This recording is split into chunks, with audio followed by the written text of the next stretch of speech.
आइए आज शुरू करते हैं पोटेंशियोमीटर। पोटेंशियोमीटर का मतलब कहीं ना कहीं है कि पोटेंशियो का मतलब पोटेंशियल डिफरेंस और मीटर का मतलब मेज़र करने वाले डिवाइस, यानी एक ऐसी डिवाइस जो पोटेंशियल डिफरेंस को मेज़र करे। अब इसके लिए तो हमारे पास पहले से ही वोल्ट मीटर है, तो फिर ये नई डिवाइस क्यों? यानी कहीं ना कहीं वोल्ट मीटर में कुछ ना कुछ प्रॉब्लम है, या हो सकता है उसमें कुछ ऐसी चीज़ हो जो यहाँ ना हो, तो उसी चीज़ की एनालिसिस होगी। पहले आपको ये बात समझ जानी चाहिए कि पोटेंशियोमीटर की खास बात क्या है, या फिर यूँ समझिए कि वोल्ट मीटर के ड्रॉबैक्स क्या हैं, तो आपको ये डिवाइस बहुत अच्छे से समझ आएगा। मैं एक एग्जांपल के तौर पे आपको समझाता हूँ कि जैसे मान लिया, देखिए, जब पोटेंशियल डिफरेंस मेज़र करना हो, आपको तो पता ही है वोल्ट मीटर किसी भी रजिस्टर के क्रॉस दो टर्मिनल्स के ऊपर जितना डिफरेंस होता है उसको मेज़र करके बता देता है। पर ये डिफरेंस हर जगह प्रिसाइज नहीं होता, खासकर जहाँ बात सेल की आ जाए। एक एग्जांपल के लिए बताऊँ, मान लिया आपके पास कोई बैटरी है और बैटरी के दोनों पोटेंशियल डिफरेंस के क्रॉस यहाँ आपने कोई वोल्ट मीटर लगाया। सपोज ये बैटरी 10 वोल्ट की है, वोल्ट मीटर की रीडिंग आ जाएगी 10 वोल्ट की। अब जरा एक बात ये सोचिए कि अगर इसमें कुछ इंटरनल रेजिस्टेंस आ जाए, देखिए कितनी बड़ी बात है, अगर इस ईएमएफ में कुछ इंटरनल रेजिस्टेंस आ जाए तो क्या ये वोल्ट मीटर एग्जैक्ट इसके ईएमएफ को बता पाएगा? सोच के देखिए। तो आंसर है नहीं बता पाएगा। क्यों? क्योंकि वोल्ट मीटर इसके अंदर जो चल रहा है उसको मेज़र नहीं करता, ये तो किसी दो टर्मिनल के बीच के पोटेंशियल डिफरेंस को बताता है। यानी आप जो फाइंड आउट कर रहे हो वो दो टर्मिनल्स के डिफरेंस है, जिसमें कि ईएमएफ और उसके बाद जो लॉस उसके इंटरनल रेजिस्टेंस के हुआ। जैसे अगर ये 10 वोल्ट का है और ये अगर 1 वोल्ट का लॉस हुआ तो बचा 9 वोल्ट, यानी डिफरेंस सिर्फ 9 वोल्ट ही बता पाएगा ये एग्जैक्ट 10 वोल्ट नहीं बता पाएगा। ये एक बहुत बड़ी प्रॉब्लम है। दूसरी बात, जब ये काम करता है तो इसमें से कुछ ना कुछ करंट फ्लो होती है। आप सोचिए, जब किसी वायर से कोई करंट फ्लो होगी तो कहीं ना कहीं वायर्स की इंटरनल रेजिस्टेंस, सेल की इंटरनल रेजिस्टेंस, उसकी वजह से कुछ हीटिंग इफेक्ट या कुछ और एनर्जी का लॉस होगा। तो कुछ डिफरेंस जो कि ये कैलकुलेट नहीं कर पाएगा, जो यहाँ इंटरनल लेवल पे आ रही होंगी, इससे भी एग्जैक्ट पता नहीं लगाया जा सकता। तो इन्हीं सब प्रॉब्लम्स को ओवरकम करने के लिए हमने एक कंपैरिजन मेथड लॉन्च किया। कंपैरिजन मेथड को लॉन्च करना इतना शानदार था कि इससे आपको बिल्कुल प्रिसाइज वैल्यू निकल के मिली। एग्जांपल दिखाता हूँ। जैसे मान लिया कि किसी बैटरी के पोटेंशियल डिफरेंस को निकालना है, इसको कहते हैं कंपैरिजन मेथड। बड़ा ही ब्यूटीफुल सा मेथड है। एग्जांपल के लिए मान लिया ये 10 वोल्ट का है और मान लीजिए इस अननोन को निकालना है। आपने क्या किया, यहाँ एक एमीटर लगाया।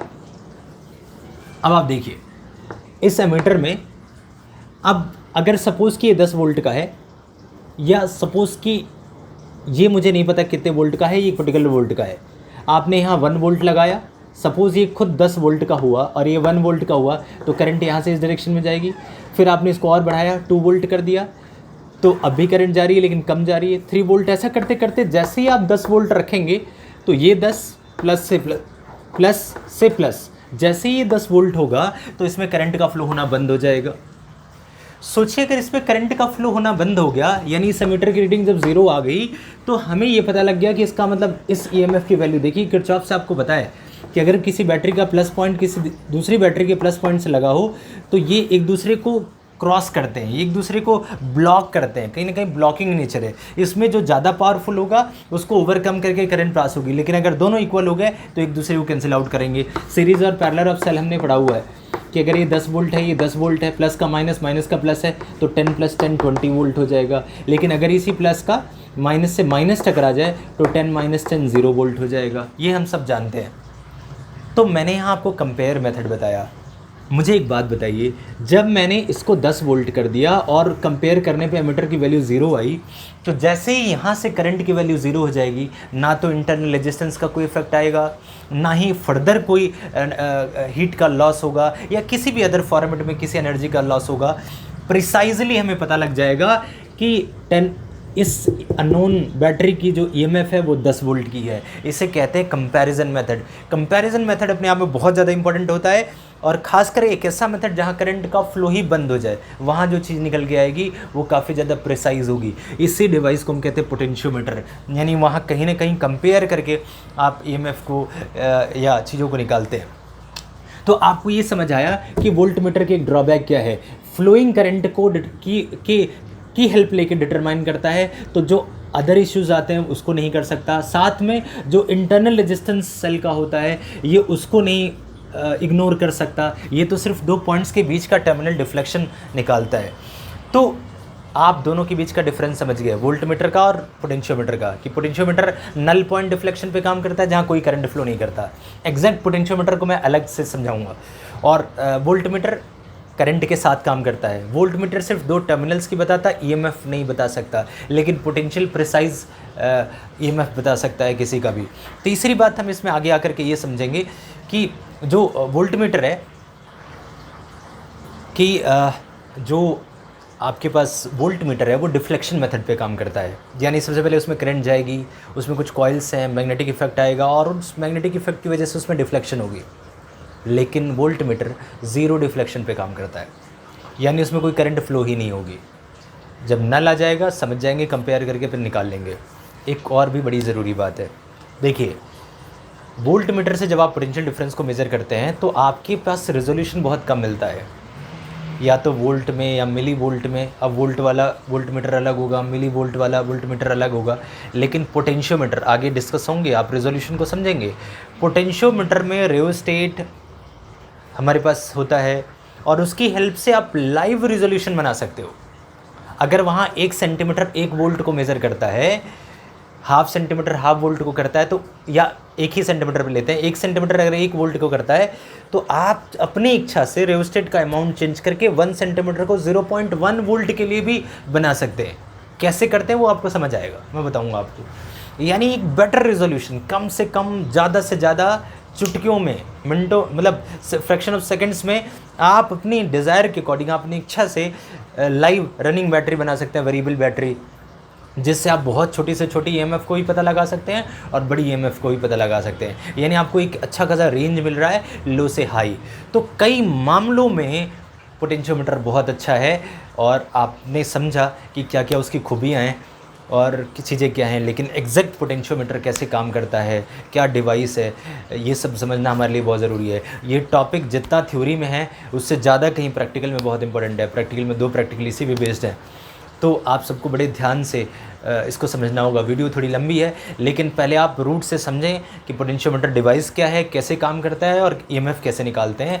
फिर इसके सेकंड पार्ट में मैं आपको कंपेयर करना और इंटरनल रेजिस्टेंस बताऊंगा। तो आइए पोटेंशियोमीटर का बेसिक मैकेनिज्म मैं आपको ड्रॉ करके दिखाता हूँ कि एग्जैक्टली पोटेंशियोमीटर होता कैसे है, क्या क्या चीज़ें होती है। ओके, सो इस बात को अच्छे से समझने के बाद कि वोल्टमीटर में कितना भी आप हाई कर लो कुछ ना कुछ करंट जाएगा, वो एक ड्रॉबैक बन रही है। हाई करने का मतलब इनफाइनाइट कर दो तब तो शायद ना जाए, लेकिन इनफाइनाइट करना पॉसिबल नहीं है। तो हमने जो डिवाइस डिज़ाइन किया वो है पोटेंशियोमीटर। सबसे पहले समझिए एक वुडन कार्डबोर्ड है लकड़ी की, और उसके ऊपर हमने 2 कनेक्टिंग टर्मिनल्स बनाए हुए हैं। ये कनेक्टिंग टर्मिनल्स हैं, यानी कि आप बाहर की बैटरी जो भी आपको कनेक्ट करना होगा, एक यहाँ से कनेक्ट करेंगे और एक यहाँ से कनेक्ट करेंगे। और यहाँ से यहाँ तक हमने 4 से लेकर के 10, अगर कोई पोटेंशियोमीटर डिवाइस छोटा है तो उसमें 4 वायर्स होती हैं, और अगर बड़ा है तो 10 वायर होती हैं। तो 4 से लेकर के 10 मीटर तक। मैं आगे बताऊंगा कि जितनी ज़्यादा बढ़ाते हो आप लेंथ, उससे नंबर ऑफ़ रिजोल्यूशन, मतलब रिजोल्यूशन और शार्प होता है और अच्छा होता है। वो कैसे होता है उसकी डिस्कशन करेंगे। अभी आप समझिए कि एक लकड़ी के एक वुडन कार्डबोर्ड के ऊपर आपने पिन से, ये एक मेटल पिन्स है, सॉरी मेटल स्ट्रिप्स हैं, और उन मेटल स्ट्रिप्स की हेल्प से आपने 10 वायर्स को कनेक्ट कर दिया। सपोज़ मैंने यहाँ 10 वायर बना रखा है, 1-1 मीटर की 1-1 वायर है, 1 2 3 ऐसे करके। ये यहाँ से करंट ऐसे जाएगी। सपोज़ मैंने बैटरी के प्लस से यहाँ से कनेक्ट किया, इस मेटल स्ट्रिप से होती हुई यहाँ से आएगी, फिर यहाँ से ऐसी, और ऐसे कनेक्ट होता हुआ ये पूरा कनेक्शन बन जाएगा। यानी करंट यहाँ से आएगी और पूरा लूप बनाता हुआ यहाँ से चली जाएगी। तो आप ये समझ गए कि 8 से 10 मीटर की वायर 1-1 मीटर की ऐसे दे करके और एक वुडन कार्डबोर्ड पे सेट कर देना पोटेंशियोमीटर कहलाता है। आपको आगे ज़रूरत पड़ेगी लेंथ वाइज की बैलेंसिंग के लिए, तो उसके लिए एक ऊपर मीटर स्केल लगी हुई है, उससे अपन लेंथ मेज़र कर लेंगे। अब ये 10 जो है जो आपके सामने 10 मीटर की वायर है, ये मैं आपको बताऊं, एक्चुअली ये हाई रेजिस्टिविटी की एक वायर होती है जिसकी रेजिस्टिविटी बहुत हाई होती है और इसका टेम्परेचर कोफिशिएंट लो होता है, यूजुअली कॉन्स्टेंट और मैग्नीन, हमने लिखा हुआ है कि ये वायर कॉन्स्टेंट और मैग्नीन एलॉय से बनाई जाती हैं। बस आपको समझना है कि इसकी रेजिस्टिविटी हाई होनी चाहिए। तो आप ये तो समझ गए पोटेंशियोमीटर में ये इस डब्बे को अपन पोटेंशियोमीटर कहते हैं, लेकिन ये काम कैसे करता है पहले उसको समझते हैं। अब मैं आपको बताता हूँ कि आप करते क्या हो। मान लिया इसको आपने एक बैटरी से, एक्सटर्नल सोर्स से एक कनेक्ट कर दिया और इस एक्सटर्नल सोर्स पे यहाँ एक रजिस्टर लगाया, एक की लगाई और इसको कनेक्ट कर दी। यानी कि आपने यहाँ एक बैटरी लगाया जिसकी EMF है और यहाँ एक रेओस्टेट लगा दिया, एक रेओस्टेट, ताकि आप वेरिएबल रेजिस्टेंस दे सको, और यहाँ एक की लगाई और इसको कनेक्ट कर दिया। ये जो सर्किट मैंने बनाई हुई है इसको अपन कहते हैं प्राइमरी सर्किट। आप आगे मैं बताऊंगा आपको कि पोटेंशियोमीटर में 2 तरीके की सर्किट बनाई जाती है, एक प्राइमरी सर्किट और एक सेकेंडरी सर्किट। तो ये प्राइमरी सर्किट का आपके लिए पार्ट है जिसमें एक प्लस टर्मिनल है, एक माइनस टर्मिनल, बैटरी से जुड़ी हुई है, बीच में एक रेजिस्टर लगा हुआ है, की लगी हुई है और सर्किट कंप्लीट। अब आप मेरी बात समझिए कि आखिर इसका पर्पस क्या है। अब इसको एक बात ये समझिए कि मान लिया ये बैटरी 10 वोल्ट की है, एग्जाम्पल के तौर पे ले लेते हैं कि मान लिया बैटरी 10 वोल्ट की है और इस 10 वोल्ट में से ये रेओस्टेट 1 वोल्ट खा जाता है, यानी उसकी एनर्जी, यानी इसका ड्रॉप खुद का 1 वोल्ट है या फिर 2 वोल्ट है। अब यहीं से आपको दिमाग ला के चलना है कि अगर ये बैटरी 10 वोल्ट की है और 2 वोल्ट यहाँ का पोटेंशियल डिफरेंस है, यानी कि बाकी के बाकी 8 वोल्ट यहाँ से रिलीज़ होंगे। या मान लेता हूँ एग्जाम्पल के लिए कि ये 12 वोल्ट का है और उसमें से 2 वोल्ट ये खा गया, तो इसका मतलब ये जो वायर है इसमें जो पोटेंशियल ड्रॉप होगा वो 10 वोल्ट का होगा। यानी कि 10 मीटर की वायर में 10 वोल्ट का ड्रॉप। एक आपको बैटरी चाहिए, अब मैं दूसरी बात करूं, आपको एक बैटरी चाहिए जिसमें आपको 10 वोल्ट का डिफरेंस चाहिए। तो सोचिए वायर के इस टर्मिनल से और इस टर्मिनल के बीच में अगर आप कोई चीज़ कनेक्ट कर दोगे, कोई एक्सटर्नल चीज़ यहाँ से लाके, तो यहाँ से यहाँ के बीच में 10 वोल्ट का है। क्यों? क्योंकि 12 वोल्ट में से 2 वोल्ट ये खा गया। अब जो वायर का पोटेंशियल डिफरेंस बचा वो बचा 10 वोल्ट का, यानी यहाँ से यहाँ तक आपको मिला 10 वोल्ट। अगर आपको चाहिए तो, सपोज आपको चाहिए हो, अच्छा आपको 5 वोल्ट चाहिए हो इंस्टेंट, तो आप यहाँ से हटाओ और इसको 1 2 3 4 5 इस टर्मिनल पे कनेक्ट कर दो। कहीं यहाँ 5 वोल्ट की बैटरी हो गई। आपको 4.5 वोल्ट चाहिए तो आपने यहाँ कर दिया, आपको 3 वोल्ट चाहिए तो यहाँ कर दो। आप समझे कुछ? यह एक शानदार सी चीज़ डेवलप हो गई, एक चलती फिरती लाइव बैटरी। एक ऐसी बैटरी आपको मिल गई जिससे कि आपको जो पोटेंशियल डिफरेंस चाहिए आप स्लाइड करके कर सकते हो। सपोज एक जो के लिए आपने उसका एक टर्मिनल इसका यहाँ कनेक्ट कर दिया, एक जो के लिए, और उसको सर्किट से कनेक्ट करके जिस सर्किट में आपको ये वोल्टेज चाहिए, अब आप ऐसे ऐसे स्लाइड कराते जा रहे हो और स्लाइड करा के वेरिएबल वोल्टेज को अचीव करते जा रहे हो।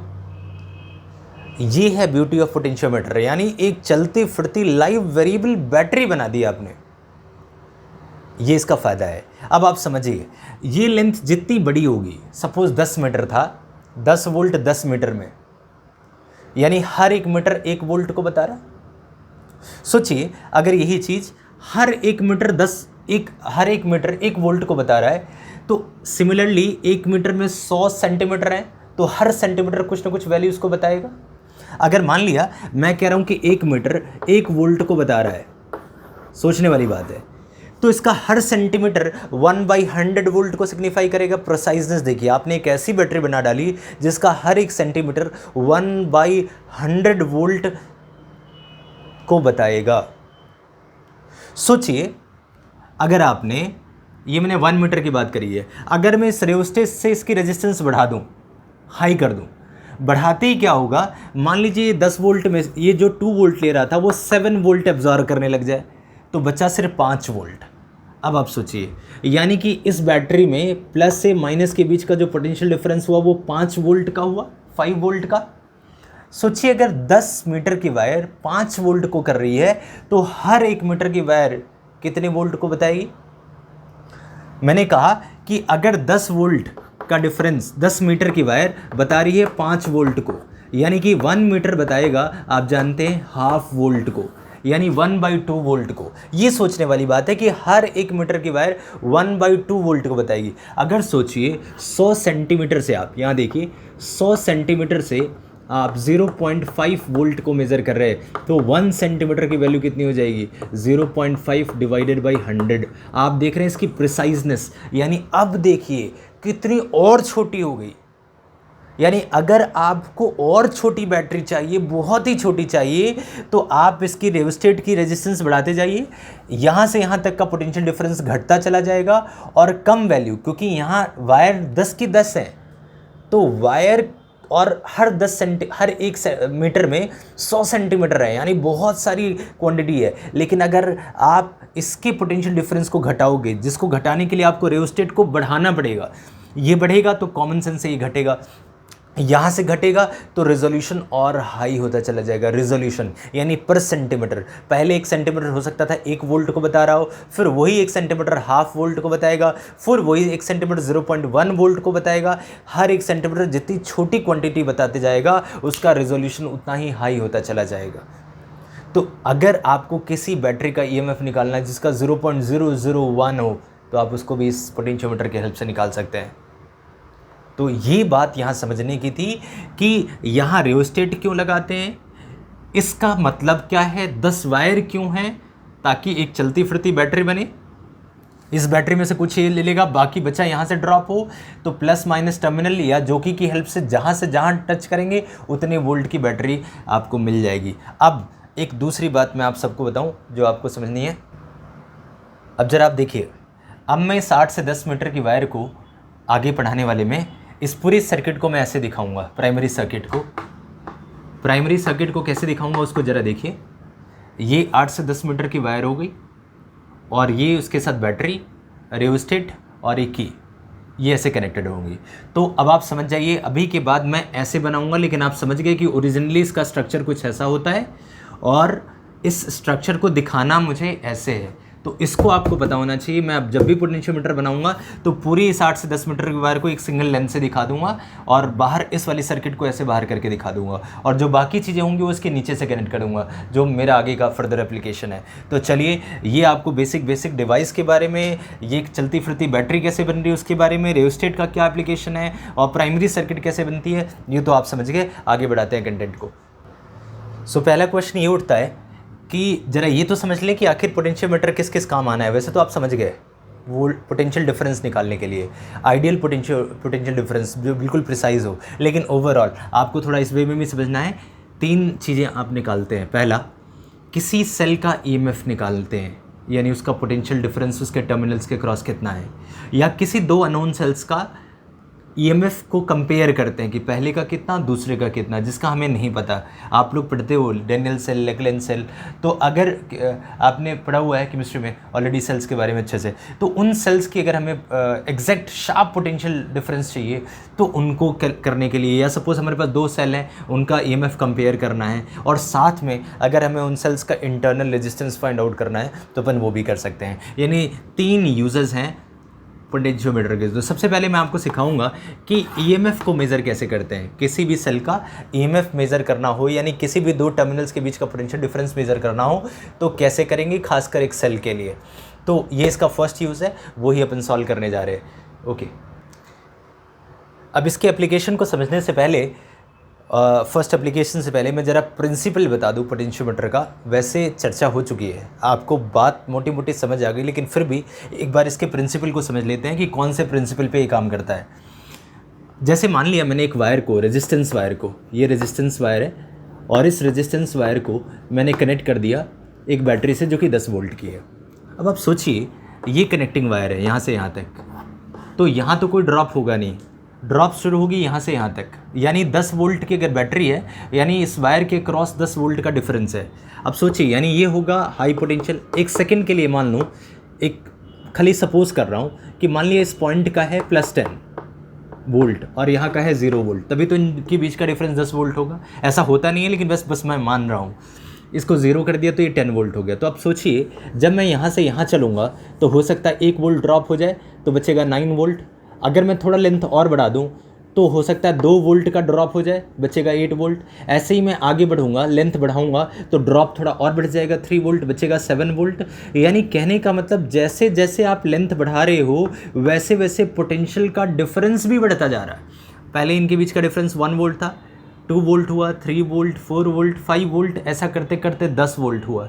यानी जिसको हम कहते हैं पोटेंशियल डिफरेंस, यानी कि पोटेंशियल ड्रॉप, जिसको आप V से रिप्रेजेंट करते हो, ये कहीं ना कहीं लेंथ के डायरेक्टली प्रोपोर्शनल है। किस चीज़ के? लेंथ के, लेंथ ऑफ वायर के। कौन सी वायर? Resistance wire. जो रेजिस्टेंस वायर है यहाँ, जो कि पोटेंशियल को ड्रॉप कर रही है, वो जितनी ज़्यादा लंबी होती चली जाएगी तभी तो वेरिएबल बैटरी बनेगी। 1 वोल्ट की यहाँ, 2 वोल्ट की यहाँ, 3 वोल्ट की यहाँ। तो जितनी ज़्यादा आप लेंथ बढ़ाएंगे potential drop across the wire उतनी ही ज़्यादा बढ़ती जाती है। तो इसका मतलब कि अगर देखें तो V और L का जो रेशियो होगा इट विल बी कॉन्स्टेंट, और इसको इस फॉर्म में लिखा जा सकता है कि V is equal to KL। यानी कि इस K को आप और भी फॉर्म में रिप्रेजेंट कर सकते हो, यानी K को आप कह सकते हो कि it is equal to V/L। ये प्रोपोर्शनैलिटी कांस्टेंट की वैल्यू निकालनी हो कि पर यूनिट लेंथ कितने वोल्ट का, देखो हर केस में अलग होगा। आपको पता है अगर ये 10 वोल्ट की बैटरी है तो पर यूनिट लेंथ जितना होगा, अगर ये 100 वोल्ट की हो जाए तो चेंज हो जाएगा। रिजोल्यूशन अभी मैंने बताया था कि रिजोल्यूशन जितना ये छोटा होता चला जाता है, पर यूनिट लेंथ का ड्रॉप भी उतना ही छोटा होता चला जाता है। क्योंकि यहाँ से यहाँ तक 10 मीटर को बताना है, अगर ये 5 वोल्ट का होता तो सेम 10 मीटर की हाइट सिर्फ 5 वोल्ट को बताता, यानी पर यूनिट लेंथ बहुत कम वोल्टेज बताता। तो प्रिसाइजनेस यानी K की वैल्यू इस बात पर डिपेंड करती है कि कितना V लगा है और कितनी लेंथ है, यानी इन दोनों के रेशियो से अपन डिसाइड करते हैं कि K की वैल्यू क्या है। और एक बार किसी भी वायर का K मुझे पता लग गया, किसी सर्किट का K पता लग गया, तो जितनी भी लेंथ है उस लेंथ से मल्टीप्लाई कर देंगे तो V की वैल्यू निकल जाएगी कि उस पर्टिकुलर सेगमेंट का वोल्टेज कितना है। उस K की वैल्यू पता लगी तो L को से मल्टीप्लाई करेंगे तो उतनी लेंथ का हमें पोटेंशियल डिफरेंस पता लग जाएगा। अब देखिए, आप किसी भी चीज़ को लेंथ से डिवाइड करना, ग्रेडियंट आप सब जानते हो, वेलोसिटी ग्रेडियंट, पोटेंशियल ग्रेडियंट। तो इस K का जो नाम होता है वो होता है पोटेंशियल ग्रेडियंट, यानी कहीं ना कहीं ये कांस्टेंट पोटेंशियल के ड्रॉप पर यूनिट लेंथ को बताता है। इसको अपन कह सकते हैं potential gradient, DIENT, potential gradient. So K की वैल्यू हो जाएगी V/L, या इन शॉर्ट dV/dL भी कह सकते हैं, वो भी कोई बड़ी बात नहीं है इंस्टेंटेनियस के फॉर्म में। सो कहने का मेरा ये सेंस था कि ये एक सिंपल प्रिंसिपल था, उसी पे काम करते हैं हम लोग। हम पहले चेक कर लेते हैं कि उसका K कितना है, फिर अपन उस पर वर्क करते हैं। तो अब आपसे अगर पूछ लिया जाए कि इसका ग्राफ बनाइए, तो ग्राफ बनाना बहुत ही सिंपल है। आप जानते हैं V और L एक दूसरे के डायरेक्टली प्रोपोर्शनल है, तो इसका स्ट्रेट लाइन ग्राफ बन जाएगा। कई बार ये ग्राफ भी पूछ लिया जाता है। यह आपको पता होना चाहिए कि पोटेंशियोमीटर में जो पोटेंशियोमीटर का प्रिंसिपल है या जो V और L का है रेशियो, उसे क्या कहते हैं। अब देखिए V/L यानी कि ये स्लोप, यानी ये जो स्लोप है वो स्लोप किस बात को बता रहा है, पोटेंशियल ग्रेडियंट को बता रहा है। ये भी कई बार क्वेश्चन पूछ लिया जाता है कि slope of VL graph indicates what, तो आप कहेंगे पोटेंशियल ग्रेडियंट को बताने वाली लाइन है। तो आई होप कि आप पोटेंशियोमीटर के प्रिंसिपल को समझ गए, ग्रेडियंट को समझ गए, ग्राफ को समझ गए, और ये भी समझ गए कि इसका प्रैक्टिकल मैकेनिज्म क्या है, प्रैक्टिकल यूज़ क्या है। एक बार हम रिसर्च करके K की वैल्यू फाइंड आउट कर लेंगे, फिर जितनी भी पोटेंशियल डिफरेंस चाहिए उतना ही लेंथ ले लेंगे, K × L करेंगे, हमें स्पेसिफिक वोल्टेज मिल जाएगा। सो आइए पहले एप्लीकेशन तक पहुँचते हैं कि किसी बैटरी का EMF कैसे फाइंड आउट करेंगे। सो आइए फर्स्ट एप्लीकेशन की चर्चा करते हैं। चर्चा करने से पहले मैं आपको एक और ज़रूरी बात बता दूं कि पोटेंशियोमीटर जितना थ्योरेटिकल से इम्पोर्टेंट है उससे ज़्यादा प्रैक्टिकल के लिए इम्पोर्टेंट है, क्योंकि 2 प्रैक्टिकल्स आपके इसी पे बेस्ड होंगे, जिसमें ये वाला काम आएगा। कई बार ये वाला भी पॉइंट आपसे पूछ लिया जाता है कि एक सिंगल का EMF निकालो। वैसे तो ये पहले था, हटा दिया गया है। कंपेयर और अननोन रेजिस्टेंस का तो अभी भी है, लेकिन बिना ये जाने आप आगे नहीं बढ़ सकते। तो आपके लिए प्रैक्टिकल के हिसाब से भी बहुत इंपॉर्टेंट है, इसलिए इसको सीरियस होकर करना यहीं, ताकि आप प्रैक्टिकल में जब जाओ तो आपको पता रहे। वहाँ आप करेंगे कि आपको पोटेंशियोमीटर दिया होगा, आपको मैं बार बार कह रहा हूँ कि ये पूरी 10 मीटर की पोटेंशियोमीटर है, जिसको मैंने शॉर्ट में एक ही लाइन से दिखाया। इसका मतलब ये नहीं कि मैं एक लाइन की चर्चा कर रहा हूँ, मैं पूरे पोटेंशियोमीटर की चर्चा कर रहा हूँ, जिसका एक टर्मिनल एक तरफ है, दूसरा टर्मिनल दूसरी तरफ है। उसके साथ तसल्ली से एक बैटरी ऐड कर दीजिए, या फिर पावर सोर्स, पावर प्रोवाइडर को जोड़ दीजिए यहाँ, और उसके साथ एक रेजिस्टेंस जोड़ना है, की जोड़नी है, और सर्किट कंप्लीट। अब आपको सेकेंडरी सेल पे काम कर रहा है। देखिए किरचॉफ आपको अच्छे से आता है, और किरचॉफ जिस बच्चे का क्लियर है उसके लिए समझना बड़ी बात नहीं है। अब मैं आपके सामने कुछ चीज़ों के लिए बता दूं कि जैसे मुझे एक सेल का ईएमएफ निकालना है, अननोन ईएमएफ ये है, इसको मुझे निकालना है, ई अननोन। अब मैंने क्या किया कि इसके प्लस टर्मिनल को मैंने इसके प्लस टर्मिनल के साथ जोड़ दिया और उसके नेगेटिव टर्मिनल को एक गैल्वेनोमीटर के साथ जोड़ा जो कि स्मॉल करंट की डिफ्लेक्शन को बताएगा, स्मॉल करंट की डिफ्लेक्शन को, और या फिर एमीटर भी जोड़ सकता हूँ लेकिन अगर मुझे हाई चाहिए होगा तो। और मैंने एक जोकी से यहाँ से ऐसे करेक्ट कर दिया, ऐसे। जोकी क्या होती है अभी तो शायद आपको आइडिया ही ना हो, एक मेटेलिक स्ट्रिप होती है ऐसे चौक के जैसे मैंने लिया हुआ है, और इसके ऊपर इंसुलेटेड पैड होता है ताकि आप पकड़ो तो आपको करंट ना लगे या आप करंट की लीकेज ना हो, और इंसुलेटेड कवर के साथ एक मेटेलिक स्ट्रिप जाती है जिसको ऐसे टच करा सकते हैं, ऐसे ऐसे टच कराते जाओगे और घूमता चला जाएगा। और इसको कनेक्टिंग वायर के थ्रू, ये कनेक्टिंग वायर है और इसके थ्रू हमने यहाँ गैल्वेनोमीटर से कनेक्ट किया हुआ है ताकि इसमें करंट की सप्लाई हो सके, और इस जोकी से आप जहाँ मर्जी आपकी टच कर सकते हो। अब देखिए किरचॉफ का बिल्कुल बेसिक फंक्शन याद करिए। मान लिया कि ये बैटरी है 2 वोल्ट की, मैं एक एग्जांपल के लिए मान लेता हूँ कि बैटरी है 2 वोल्ट की। मैंने इसको एक ऐसी जगह टच कराया जिससे कि यहाँ से लेकर के और यहाँ तक की वायर 2 वोल्ट की हो गई। तो जब इसका पोटेंशियल डिफरेंस इस डिफरेंस से मैच कर जाएगा, सोच के देखिए, ये भी प्लस और इसका भी प्लस, दोनों प्लस से प्लस, इसकी डायरेक्शन ऐसे और इसकी डायरेक्शन ऐसे, जब इसका पोटेंशियल इसके पोटेंशियल से मैच कर जाएगा तो इस सर्किट में कोई भी करंट फ्लो नहीं करेगी। एग्जाम्पल के लिए मान लीजिए एक बैटरी यहाँ लगी हो और आपने पैरेलल में ऐसे बैटरी लगा दी, चाहे एक रेजिस्टेंस लगा दिया और ये आ गई, ये भी 10 वोल्ट की है और ये भी 10 वोल्ट की है। अब आप सोच के ज़रा मुझे बताइए क्या इसमें कोई करंट फ्लो करेगा, इसमें नेट करंट कितना हुआ? तो आंसर ये है कि इस प्लस का करंट इधर से निकलेगी तो ये भी प्लस है, तो प्लस और प्लस दोनों आ गए। मान लीजिए ये दोनों बैटरी मैंने ऐसे जोड़ दी, हाँ मैं ऐसे जोड़ता प्लस का माइनस से, फिर माइनस का प्लस से, तो ये सीरीज़ में हो जाता है 10 और 10 दोनों जुड़ करके 20 हो जाती है। हमने पहले भी किया हुआ है। लेकिन अगर ये ऐसे हुआ कि मतलब मैंने उल्टा जोड़ दिया, माइनस का माइनस के साथ और प्लस का, तो 10 माइनस 10, तो इसका नेट वैल्यू 0 हो जाएगी। सिमिलरली अगर प्लस का प्लस से जोड़ोगे तब तो कोई करंट ही फ्लो नहीं करेगी। हाँ अगर ये 10 वोल्ट का है और ये 2 वोल्ट का है तो ये कम पावरफुल है, तो 10 माइनस 2 8 वोल्ट नेट डिफरेंस हो जाएगा इस सर्किट का। अगर ये 6 वोल्ट का है तो 4 वोल्ट हो जाएगा नेट, और करंट की डायरेक्शन ये हो जाएगी हाई से लो की तरफ ऐसे जाएगी। तो कहने का सेंस, और 6 वोल्ट से बढ़ते बढ़ते अगर ये 10 हो जाए तो कोई भी करंट का फ्लो नहीं होगा।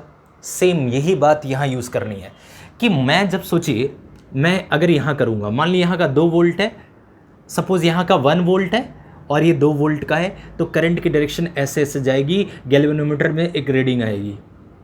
अगर मैंने इसी जोकी को इधर की तरफ कहीं रख दिया तो इसका डिफरेंस 10 वोल्ट का हो जाएगा या शायद 8 वोल्ट का हो जाए, और ये सिर्फ 2 वोल्ट का है तो 8 वोल्ट ज़्यादा, यानी यहाँ से यहाँ का डिफरेंस 8 वोल्ट, यहाँ का सिर्फ 2 वोल्ट, तो ये कमज़ोर हो जाएगा, तो इधर की तरफ करंट फ्लो करेगी, यानी गैल्वेनोमीटर की रीडिंग दूसरी तरफ चली जाएगी क्योंकि करंट की डायरेक्शन रिवर्स कर जाएगी। जब ये छोटा होगा ये बड़ा तो करंट ऐसे क्लॉकवाइज, जब ये छोटा होगा ये डिफरेंस बड़ा होगा तो एंटी क्लॉकवाइज। लेकिन एक ऐसी सिचुएशन आएगी जब इसका इसके ठीक बराबर हो जाएगा, तो इसका प्लस का पोटेंशियल इसके प्लस के पोटेंशियल से बिल्कुल इक्वल होगा, तो इस सर्किट में कोई भी करंट फ्लो नहीं करेगी। उस सिचुएशन को हम कहेंगे बैलेंस सिचुएशन। जब इस गैल्वेनोमीटर में डिफ्लेक्शन आनी बंद हो जाए, रीडिंग आनी बंद हो जाए, तो आपको ये वाली लेंथ नोट कर लेनी है, लेंथ L।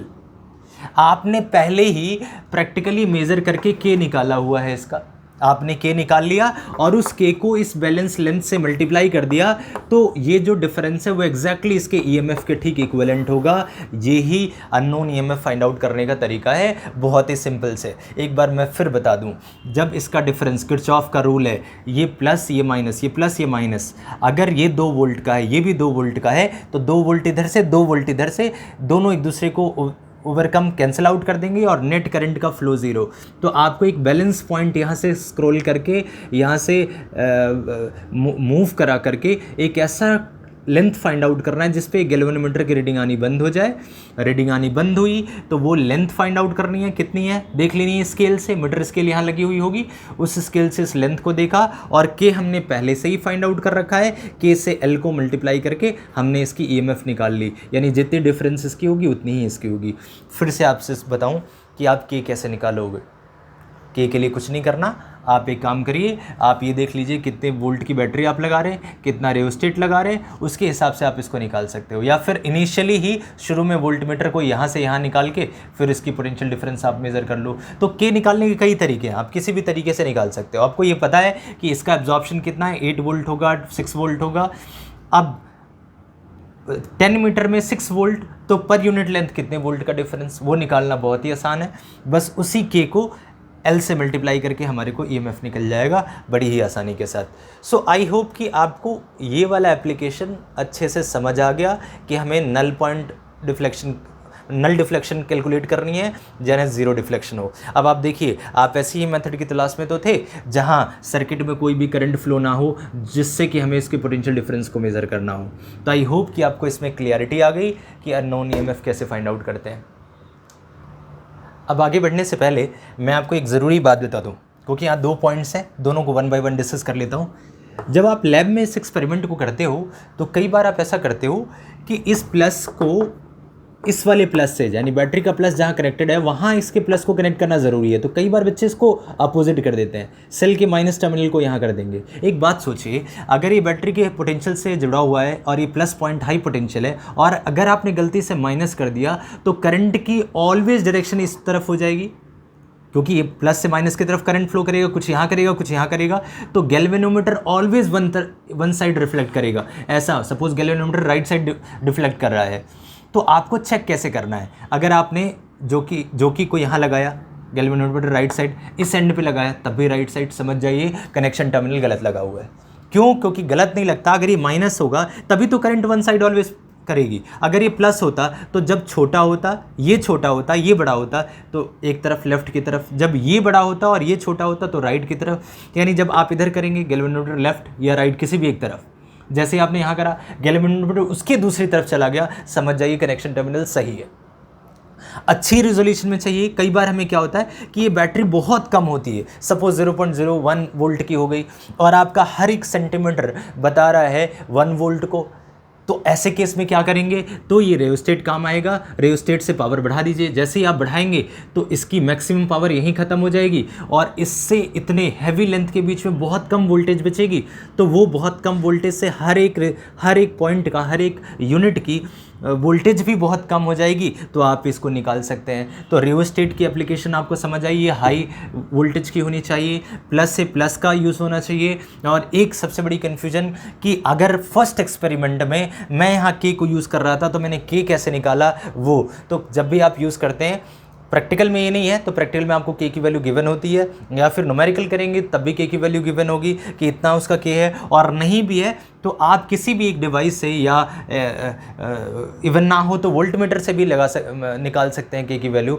एक तरफ लेकर के दूसरी तरफ रिलेटिव ही बताएगा, वोल्टमीटर में भी कुछ जाएगी, लेकिन जितनी यहाँ से कनेक्ट करेंगे जितनी जाएगी उतनी ही यहाँ से कनेक्ट करेंगे जाएगी, तो प्रोपोर्शनली तो वो उतना ही करंट जाएगा। तो रेशियो के फॉर्म में पर यूनिट लेंथ का वोल्टेज इन दोनों टर्मिनल्स के जो टोटल ड्रॉप है, और उससे इसके कई सारे मेथड्स हैं। तो आप किसी भी एक मेथड से, यानी कितना करंट जा रहा है, इसकी रेजिस्टेंस पर यूनिट लेंथ कितनी होती है इस मटेरियल की, उससे भी हम निकाल सकते हैं कि सपोज़ यहाँ एक एमीटर लगा दिया, करंट कितना जा रहा है, और फिर आपने देख लिया कि इस वायर की पर यूनिट लेंथ, इसकी रेजिस्टिविटी हमें पहले से पता होगी, तो रेजिस्टिविटी से इस पर्टिकुलर लेंथ की रेजिस्टेंस निकल जाएगी, और I इंटू आर करेंगे तो इस पूरे की यहाँ से यहाँ तक की वोल्टेज पोटेंशियल डिफरेंस निकल जाएगा, और उसको लेंथ से मल्टीप्लाई करें, डिवाइड कर देंगे तो पोटेंशियल ग्रेडियंट निकल जाएगा। तो ऐसे बहुत सारे मेथड हैं जिससे कि के निकालते हैं, और न्यूमेरिकल्स में तो के की वैल्यू गिवन होती है, उसको एल से मल्टीप्लाई करके इस अननोन का ईएमएफ निकाल देंगे। तो मैंने इसकी सारी कन्फ्यूजन सॉल्व कर दी।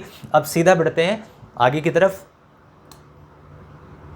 जिसमें हम फाइंड आउट करेंगे, जिसमें हम कंपेयर करेंगे दो ईएमएफ्स, दो सेल के ईएमएफ का और इंटरनल रेजिस्टेंस का। ये वीडियो काफ़ी लंबी हो रही है, तो इसके सेकंड पार्ट में, तो फर्स्ट पार्ट में मैं इतना ही रखूँगा जिसमें आपको मैंने पोटेंशियोमीटर और उसका फर्स्ट एप्लीकेशन समझाया। पार्ट 2 में मैं दोनों ईएमएफ को कंपेयर करूँगा और उसके इंटरनल रेजिस्टेंस बताऊँगा। तो दोनों ही पार्ट्स बड़े इंपॉर्टेंट है, आप बड़े ध्यान से करिए, इसके न्यूमेरिकल्स भी करिए और एक बार प्रैक्टिकल डेमोन्स्ट्रेशन भी देख लीजिए। बहुत सारे वीडियोज़ अवेलेबल हैं ऑनलाइन, जिससे आप प्रैक्टिकल डेमोन्स्ट्रेशन भी देख करके एक अच्छा खासा आइडिया लग जाएगा, और लैब में तो आपको करना ही है। तो आई होप कि आपको ये सब समझ आया अच्छे तरीके से।